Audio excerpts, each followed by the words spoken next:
Just want to welcome everybody, let you know this is going to get recorded. We are going to put this out on our webpage once we're done wrapping this up. We'll also put the PowerPoint probably in a PDF format out there as well. Tom and I did this presentation, pretty much the same presentation, to a group of consultants here in Columbus a couple weeks ago. Pretty well received, lots of questions, as you would imagine. We felt like it would be a good opportunity to kind of use that same presentation to present this to our folks, and I'm sure there'll be tons of questions after this too. So that, going to go ahead and kick this off. Presenters are going to be myself, Jeff Sire, and then Tom Burnbridge going to present as well. So let's go over some background here first. It's Scour. Why do we care? You know, this question's pretty commonly asked. So according to HEC 18, Scour is one of the most predominant methods of bridge failure. I can't say for certainty that that's the case in Ohio. We've been using deep foundations over waterways probably longer than anybody who is on this call has been working at ODOT, I'm guessing. We don't tend to have a lot of those issues or concerns, but according to HEC 18, that is the most common type of bridge failure. Second bullet point here is also from HEC 18.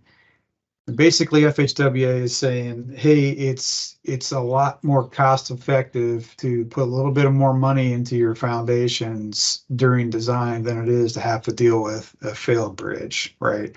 And we can relate to that. They put some, quantifiers in there that you can see on the screen there, but in a nutshell, tend to agree with that. Sometimes it's better to put a little bit more money up front than to deal with it later. So the third bullet point here was really the driving factor, which kind of kicked off the whole focus really for Scour here in Ohio recently, and that's the National Bridge Inventory Standards.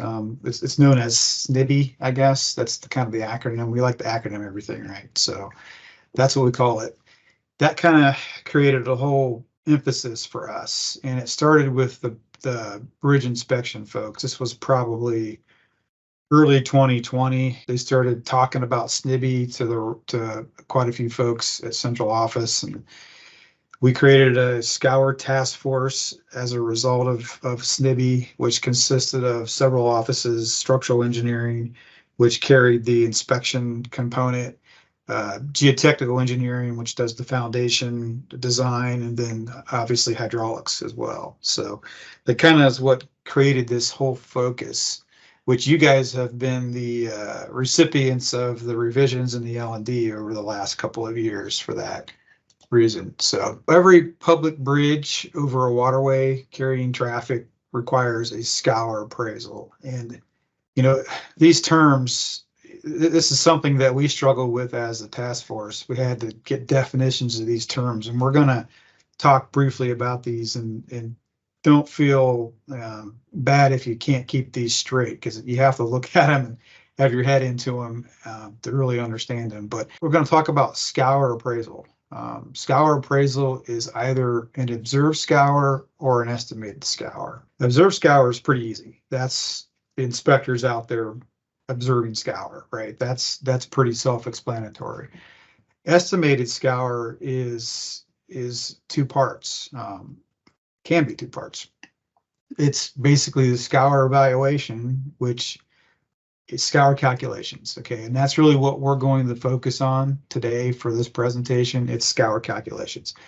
So when you say Scour evaluation, you can equate that to Scour calculations. Scour assessment is a term that's used in the inspection world, and I'm going to go to the next slide here. This is basically a screening type approach, and this was something that our structural engineering folks came up with. They benchmarked the idea off of what Iowa DOT was doing. So basically, the inspectors will do this, and there's different levels, 1 through 3, and it's basically a form that they fill out, and there's a score associated with each field and or check boxes, and you can get to a level and it'll say, okay, there's not enough information, you have to skip to the next level, all the way up to 3, which is the more extreme level, In a level 3, you might even be doing scour calculations.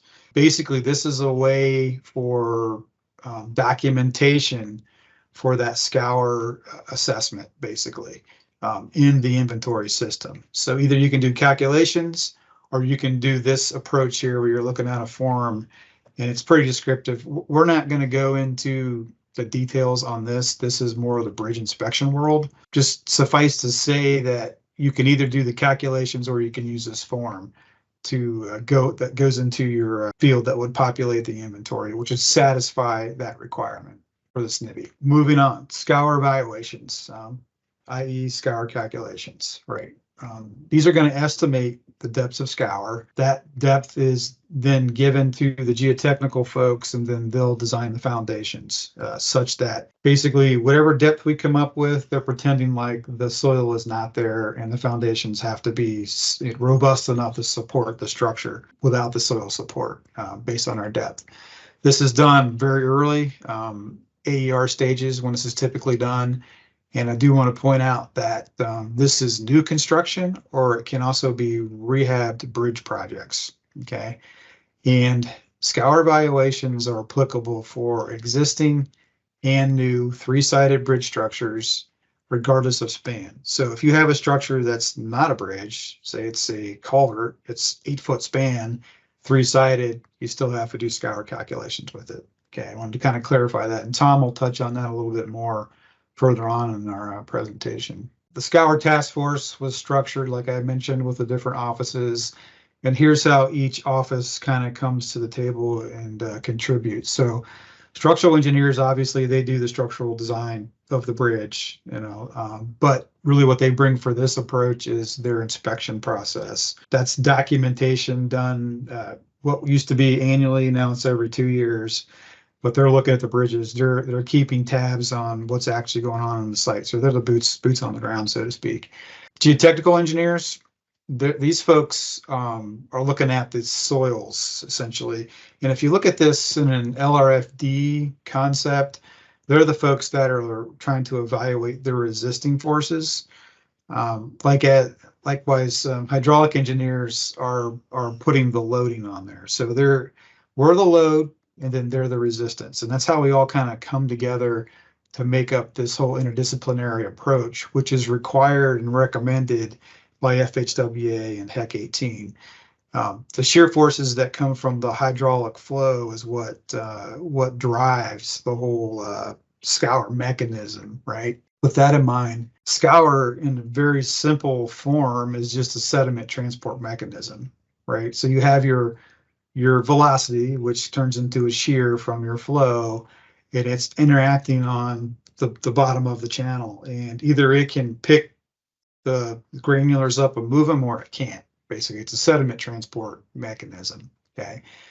We do want to point out that the scour design engineer can be from any of those disciplines that we mentioned, right? It could be a geotechnical person, it could be a hydraulic person, it could be a bridge person. And this was something that the Scour Task Force early on was trying to figure out, where the scour would really land responsibility-wise at central office. And we did a survey with the consultants, and it was all over the place where they were doing the calculations. But I think probably holistically, it was the hydraulic engineer. And a lot of the counterparts that I deal with across the country, they're into the scour too. So I said, okay, so OHE is going to be responsible for the hydraulic modeling. We're going to do the scour calculations. And if there's any questions about the scour calculations, they'll come to OHE. Likewise, OGE will be dealing with the soil. So if there's any kind of soil question, you definitely want to reach out to OGE, and we'll touch on when you would want to do that a little bit later on in the presentation. Let's talk about HEC 18 a little bit here. So you guys, like I mentioned, we got the pleasure of seeing multiple revisions of Scour and L&D here the last couple of years.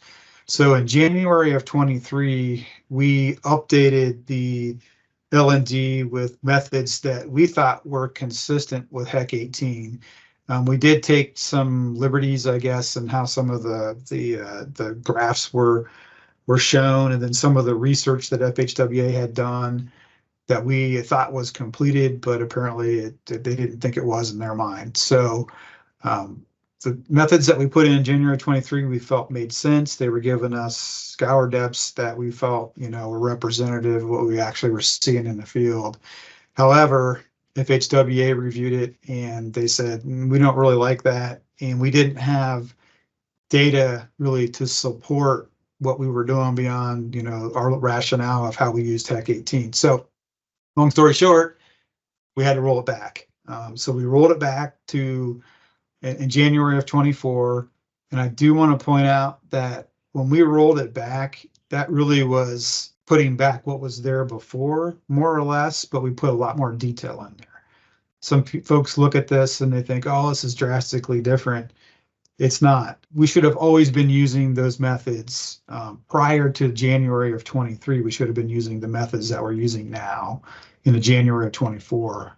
The only difference is we put a lot of focus on the details in the L&D, because prior to that, we basically said, just follow HEC 18, give us scour calculations, and we're kind of done.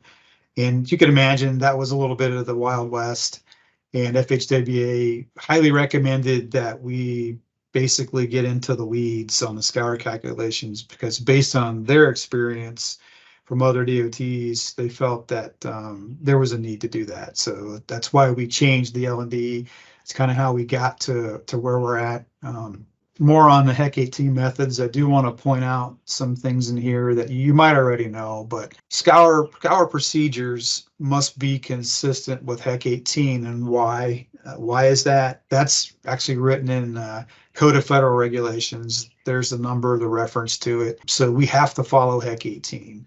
We don't really have an option in that. HEC 18 methods, when you really get down and you look at these, a lot of the equations are based on laboratory flume experiments, and the experiments, use sand as the underlying soil. I got a couple images here from HEC 18. One's from HEC 18, and then one is from an actual NCHRP project where they were looking at pier scour. So you can see there's the sand. You can kind of see how the scour hole develops after they dewater the test. Now, with that in mind, when you're talking about sand, it's one of the most erodible soils around, not the most, but one of the most, and it's easily moved. And it's a conservative approach if you use sand for your testing, and that's the foundation of your equations, and that's kind of FHWA's approach on that. So I do want to point out that these methods that we're going to talk about today do not consider a shear decay as the scour hole deepens. That concept, I tried to grab this graphic here off of HEC 18 to kind of show what the scour hole would look like for a pier. And you can imagine that scour hole, it goes deeper based on the forces that are applied here.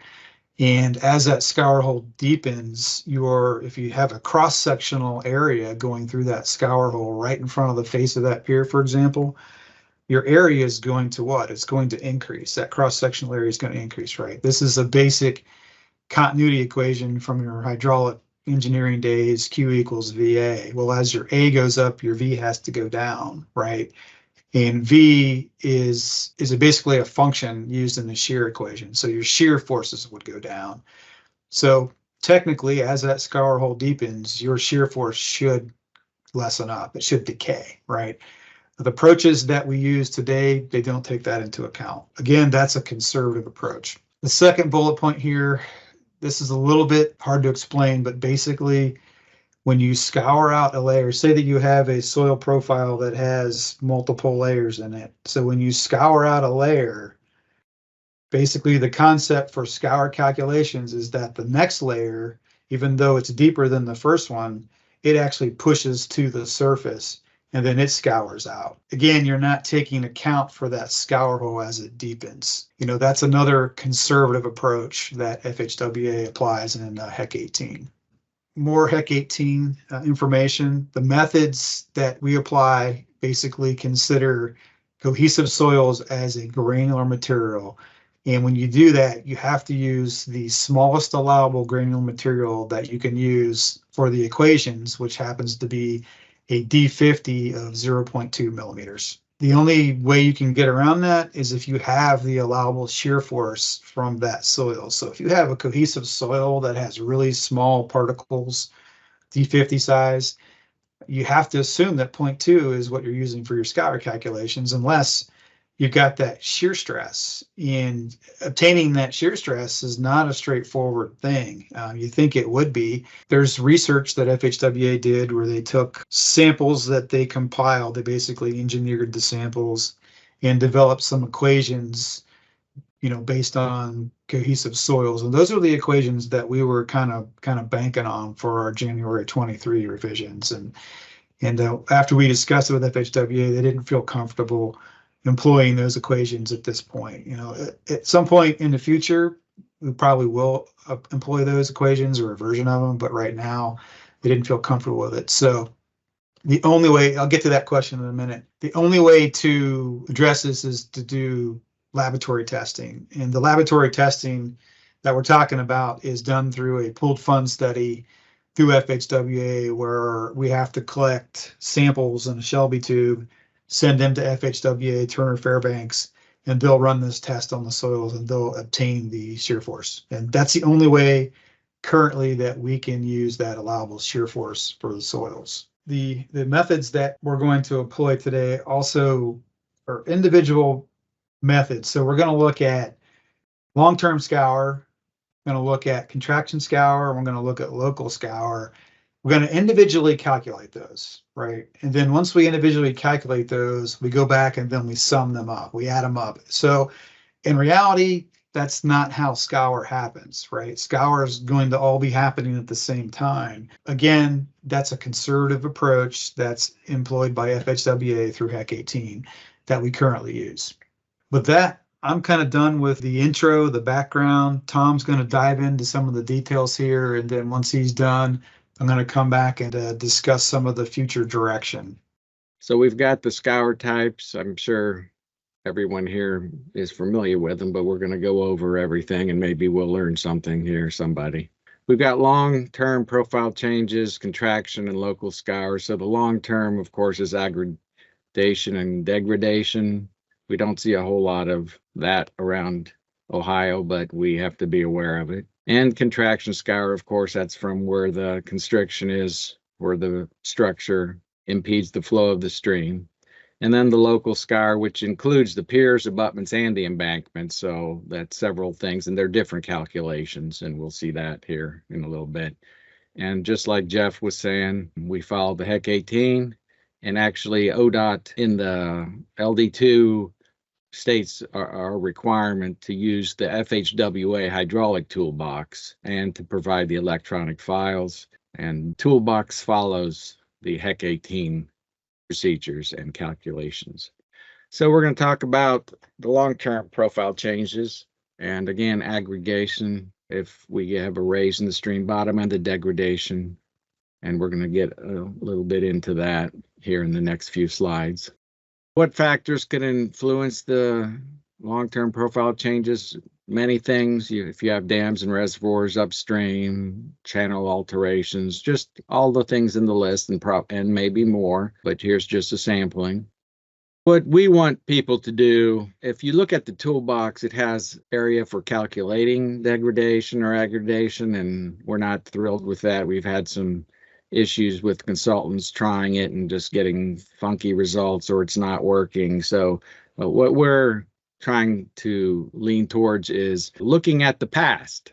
So field reviews, we'd go out to this site, and if you look at this site, this is a bridge down in Brown County. You can see where there's that exposed concrete on those piers was socket into rock, which apparently was erodible. We can measure that and decide, look into the future. We'll say we'll add that to the scour. So that's what we're looking for. On this particular job, we have a lot of other factors that might be involved. So we'll look into those next.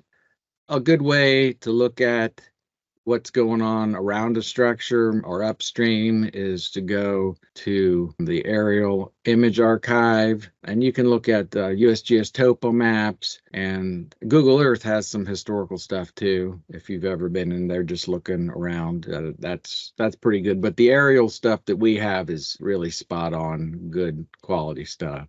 You can see here the structure on the left picture going over the stream, and then that's a historical image that we pulled up, and that's from 1952. And then we can see sand and gravel mining. Now, when you do gravel or sand mining in a stream, that's taking away load, and you may induce the water that's going by, since it doesn't have that material to take, it'll go downstream and start pulling material out of the stream to satisfy the wants of the stream. That's something to be aware of. That could have caused some issues at the stream location, the upstream mining. And then we look at the topo map, and we see it's on there too. So that's some hints of what's going on in the watershed. And here's some Google Earth images. And Jeff was looking through there, and he saw that there was this dam up there, a Lowhead Dam. Something happened to that dam image. So we can see in 2012, the Lowhead Dam broke, and that change in the watershed, again, could have caused issues anywhere down the stream and could have caused some degradation with that extra water. We don't know, but that's something to look at. Okay, so we're going to move on to the contraction scour, and that's something I think most of us are familiar with. We understand this, where like in the image here on the right, we can see the direction and velocity vectors in this 2D model. It's kind of showing how the water is getting squeezed from that wide flow into that narrow opening. And in the larger flows, you obviously, it's exacerbated, and it can cause some issues. So what these calculations do is take that into account and come up with a number. So we have two types, and we kind of alluded to that when we talked about degradation. We have clear water and live bed scour. Clear water is when the bed material is not transported from upstream. So you have clear water, right? So like we were saying with these gravel pits, we're taking the material out. So this water has a capacity to hold material or sediment, and if it's not satisfied, it'll take it from somewhere else. So if you have a clear water condition, the scour is most often considerably more than the live bed, because with the live bed, it's coming through with material in there, and it's not wanting to pull material out of the bridge location. So we hope we have live bed, but the toolbox generally calculates both. We take the lower number.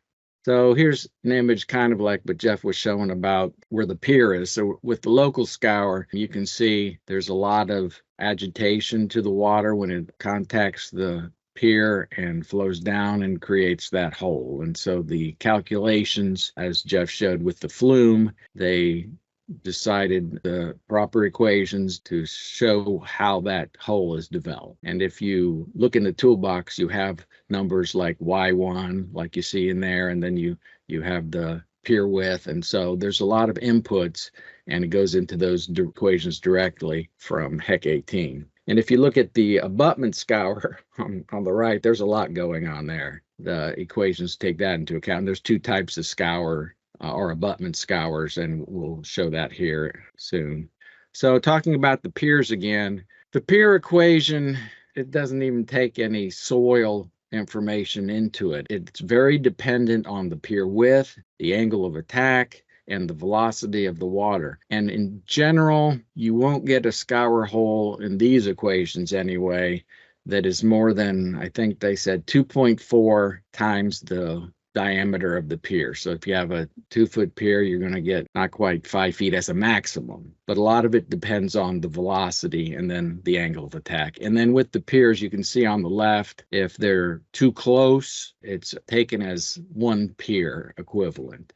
And you input that information into the toolbox. So the width and the spacing, and it'll figure it out for you. So you don't have to think, oh, do I need to make it one? And then on the right side, we see figure 7.3 from HEC 18. We have different inputs on the shape, and the shape creates different issues. Like the images that Jeff showed, we had a cylindrical and a square, and we saw quite a bit of difference in the scour if you were paying attention to those. So like I was saying, with the abutment scour, we have two conditions that we're looking at, and that's condition A and B, and there's different equations for that. And A is, as you can see with the image, it's close to the channel. And then B, you're kind of set back, so you're more in the floodplain. And there's different, the water acts differently in each situation, and the calculations take that into account in HEC 18. Like Jeff was saying, we add all these scours together, and you can see the image on the right, the scour plot. We're adding all those together, and I'm not going to go through the list, but basically we put those all together and we show them in that image so that we can see how they're interacting with each other. Scour calculations are required for all bridges and three-sided culverts regardless of span. And here's something that we need to do also, and we've added this into the LD2 very recently. Stream stability. If you have like that type B abutment situation where it spans the flood plain, if your stream is moving, meandering, and could move over into that floodplain, then the scour would present itself differently. You can't take the scour as if the surface elevation is at the current. You take it more where the foul weg is, and it would meander across. And if we have a scour plot in the next couple of slides, we can point that out. So we'll see that here in a minute. This is something that is important when you do the scour analysis. You have to pick the soil from the soil profile that is at that point. Sometimes we get things in, at least in the past, where they start doing the boring from, say, they took it up through the pavement or something for the abutment. And then they're doing the analysis up there, but the point of scour is maybe 20 feet down. So the material properties up or from the top down to the 20 feet are really irrelevant. We have to start looking where that point of scour is. And we'll see those points here in the scour plot. And of course, we have to have interaction with the soil people, and because they're the experts with that. And we can't emphasize that enough. We're talking with OGE all the time. In the January LD2, we added this figure that shows a scour plot example, and then we talk about lateral channel stability. You can see on the left side, there's points that show where the scour is. So, of course, where the piers are, it's where the pier is, and it describes where for the abutments. But on the right side, I want to point out, you can see those dashed lines. They're projected all the way over to the abutment. So if we had the stream instability, we have to imagine that that stream has moved over to where those piers are. So the erosion or the scour at the piers has to be considered from that location instead of the current surface. In the past, and not in Ohio, thankfully, but there have been some notable bridge failures where they had designed it as if the stream or river in that case was not moving, and it did, and it undermined a pier, and the bridge collapsed at that location. So that's something we just need to take into consideration. And then we want these scour plots to be produced so that we can see if there's any interaction with the scour. Say the two piers, if they were too close in the scour, well, if too close is an opinion, I suppose, but if they were closer and there was an interaction with the scour holes, we might suggest, can the piers be moved, or, can adjustments be made so that you don't get an amplification of the local scour? And so that, again, that is a requirement now. So you guys should all be getting a scour plot with any submissions. We tried to do this a different way, but we got pushed back into using these D50 equations instead of D50 equivalents. A lot of times soils in Ohio have a D50 less than 0.2, which is the breaking point from going to a cohesive to non-cohesive material. In general, in the past, or at least last year, for a short-lived period, we were taking the D50 equivalent for those under 0.2 and applying that. But now we are just, if it's under 0.2, take it as 0.2. So if you look at the right side, that boring log, everything's under 0.2. So we can just say, do one calculation, 0.2, and see what happens. It's very conservative, let me tell you. On the left, we look at these and they're kind of all over the place. And we might suggest doing layer by layer or taking an average. That might work better because sometimes with the layer by layer, it'll never stop the scour because 7 feet deep or something with one, it'll stop where it doesn't take into account that you're going deeper, like Jeff was saying, where it's imagined that it's at the surface for the next time. So unless there's some drastic D50 values differences, I would suggest finding an average and we'd be fine with that. Just explain what you did or have the consultants, whoever did it, should explain what they did. And it's a lot of engineering judgment in that. And we're fine with that if it seems reasonable. We talked about that where the D50, we're going to round it up to 0.2. And Jeff had talked about that to get the critical shear for silt and clays, it's a laboratory test. So it's all possible. I've had some come in that had that. I don't know how they got it, but they had that. And the scour generally is less when you do that method because it takes advantage of the cohesion in the clay. If you want to do something like that, contact OGE. And we'll have to send some things out to the feds to do the testing until we get something figured out on how to do that. And then want to look at some research here in the future so that we try to maybe get a graph or something where we can generalize. If it's this type of soil, we get these type of properties out of it. We're a long way off on that. We need to do a lot of sampling and get some research started. So that might be a dozen years down the road. Who knows? We'll see. So let's talk about the scour design flood and the scour check flood. And this table is in the LD2 also. So the scour design and check floods are based on what the hydraulic design flood is.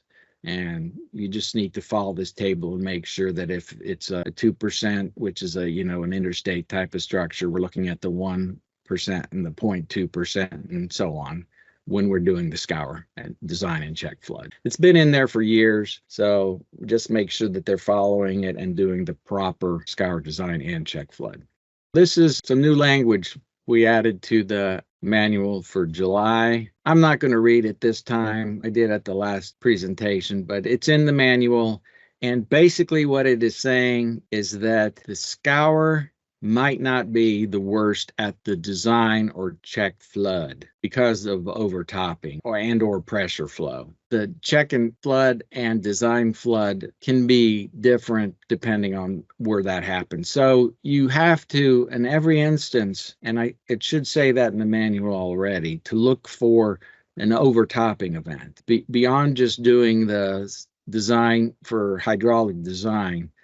Besides just doing the design and check and the scour design and check. If the check flood is overtopping already, we have to play with the model and determine where that particular instance happens. Because once you get into pressure flow without overtopping, you get a lot of extra stresses. And like it says, it elevated stresses to the bridge. And so that's what we have to look for. Just read these once it's published and just make sure it's followed. And again, when you see a bridge that's overtopped, there should be a little more investigation into it to see when that happened and then a scour check at that particular flow.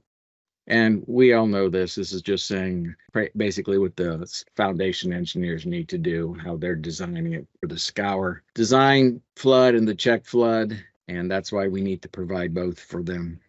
All major rehab work requires scour evaluation. That's where the work is in the waterway and alters the existing hydraulics or where a scour appraisal for the SNBI has not been completed. So if you're like replacing a deck and you're not doing that, then it's not an issue. But if you're working in the waterway, then you have to do that. We have potential countermeasures that we use.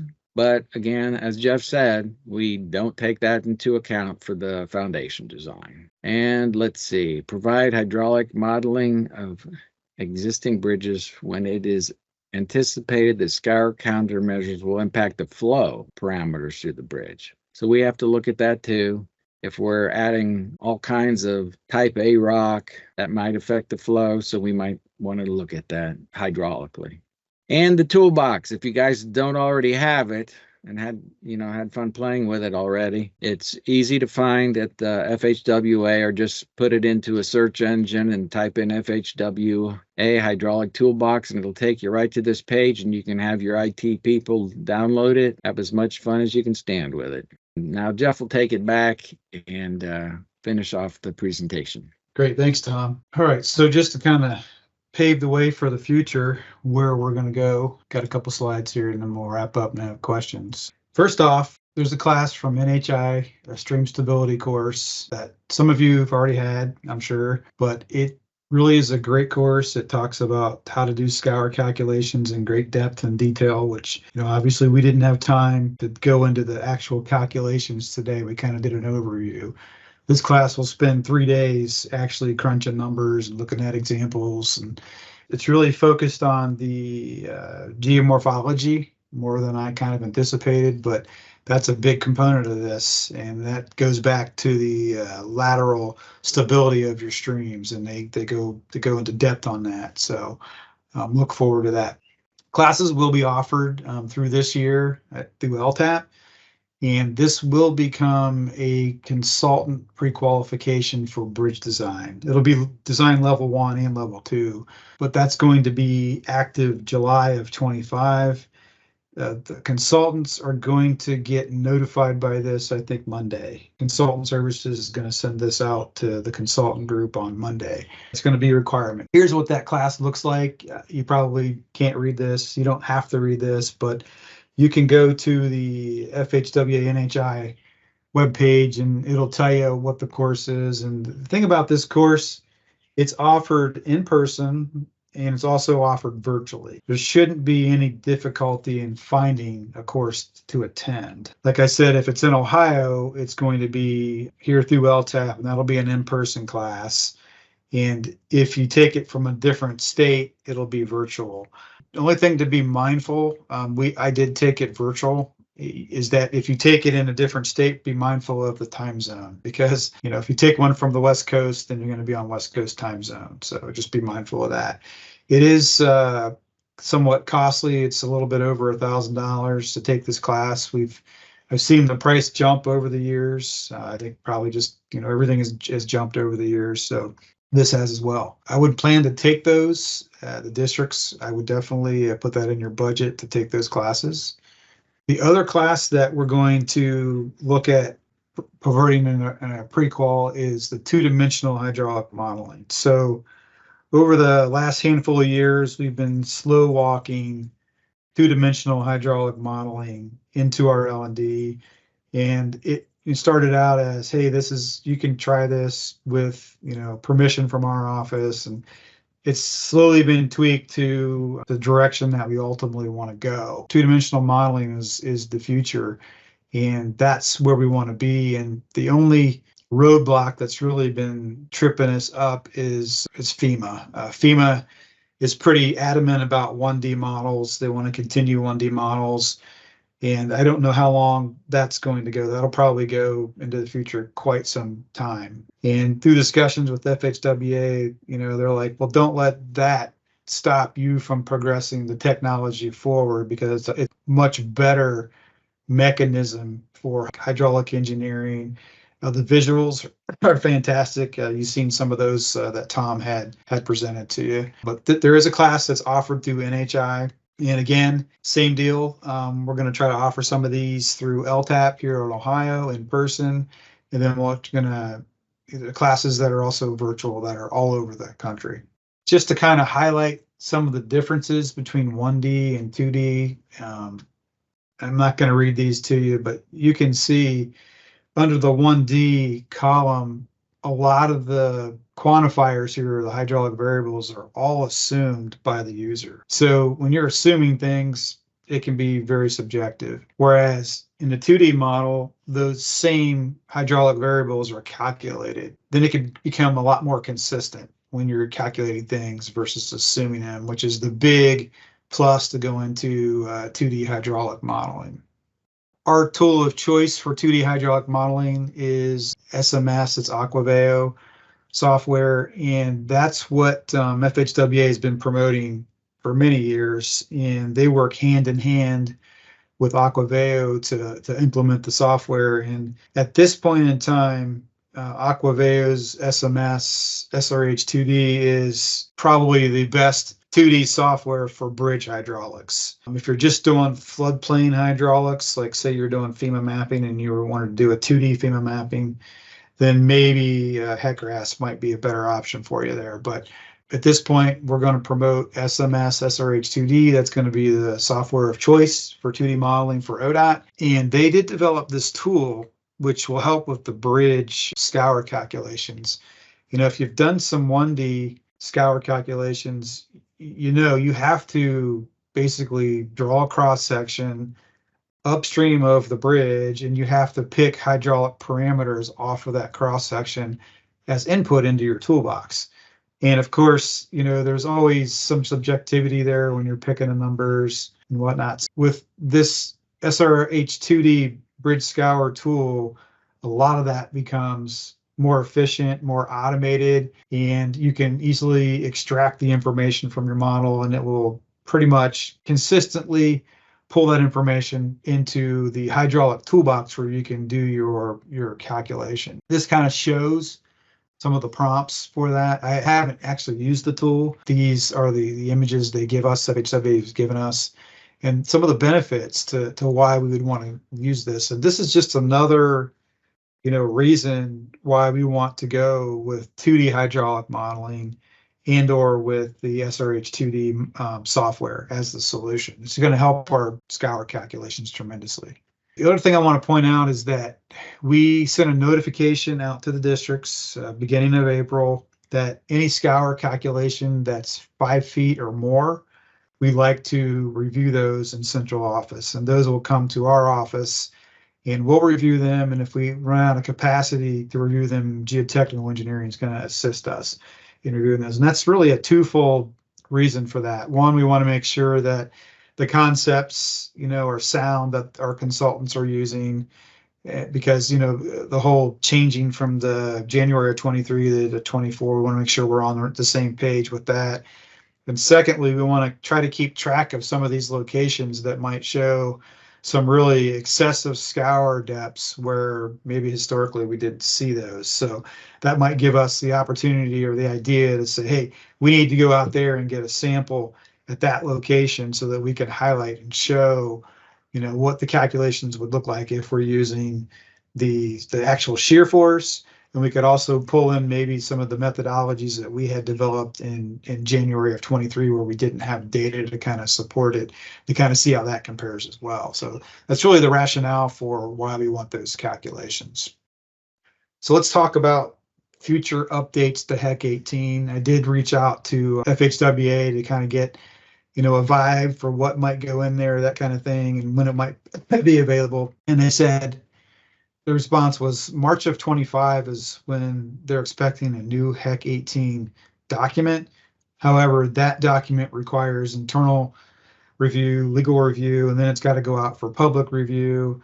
And at this point, they couldn't really commit to giving me a publication date, but it will be after March of 25. I mean, I wouldn't be surprised if it would be maybe another 6 months to 12 months before we'd actually published HEC 18 document for use. Now, some of the updates that are going to be in that HEC 18 were somewhat encouraging. They indicated that they may include the shear decay function, right? It didn't fully commit to it, but it might include that information. That would help tremendously to take the ability of that decaying shear. And there's been multiple presentations over the years that I've sat through talking about this very topic, and where they've used computational fluid dynamic modeling to kind of figure out what this decay function looks like. So it's encouraging that this might be part of that. So some of the complex methodologies are going to be a little bit more explained in the doc, what they were explaining to me. They're going to talk about complex peer methods, which Tom kind of touched on those a little bit. They're trying to improve that,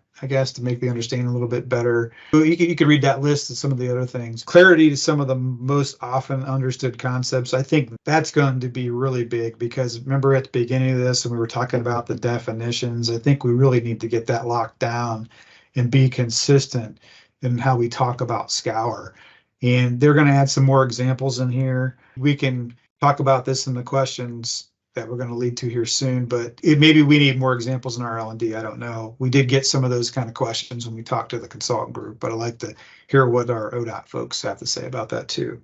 Final slide here is kind of just giving the names and contacts and titles of those that are plugged into the Scour task force here at central office. So if there are questions regarding hydraulics, you'll reach out to our office, either myself or Tom. Probably go straight to Tom if it's a technical question. Sean Metals, you can reach out to him if there's anything about the inspection, or Jared Banks.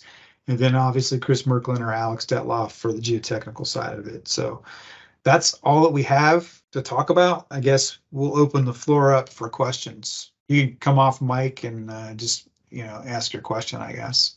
I'll start, Jeff. This is Matt Blythe, District 7. So the Scour issue, Scour stuff, mostly concerning our to us is the rehab or rehab maintenance type jobs, specifically pier encasements on cap pile piers. Have we fully moved out of risk-based assessment of these things and now requiring these Scour calculations and getting more information than what we typically do on these plans in order to deliver it and meet the specs? I guess in past, we haven't gone the full Scour route where the site hasn't shown any indication of history or risk of Scour being a concern.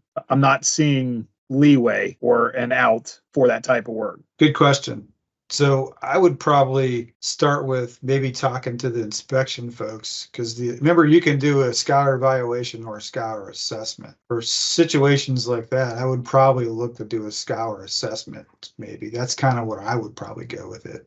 And that's how we're handling the inspection side of it. That's not the concern. I guess I'm concerned when we have a programmed rehabilitation project that this is leading me to say now we need to do the full-on Scour design to try to encase some of our corroded piling. I hear you. So basically you're taking a pier and you're putting plastic pipe around it and putting concrete around it, right? Right. That's kind of what Correct. we're talking about here. Yeah, that's a tough one. I mean, technically you're going to modify the hydraulics, right? But you could probably depends on the amount that we're doing here too, right? I think we're dealing with FEMA locations, we have that same concern, because technically we're putting an encroachment in there because we're increasing the impact. Off the cuff, I would say that would be something maybe the district should reach out to us and we can have a further discussion on that and maybe look exactly what we're doing here. Rehab work that's going to impact the hydraulics technically is going to trigger that Scour calculation, the Scour evaluation, because you have to populate that field in the bridge inventory. That's really what this is about. I mean, how can you populate that if you don't have it? Good question. Anybody else? Yeah, I got a question, Jeff. For the bridge appraisal, you said Iowa had a whole bunch of forms. Do we have our own set of forms? Yes, that would be Jared. You'd reach out to Jared Bax. Okay. That information. It's the Scour assessment process, basically.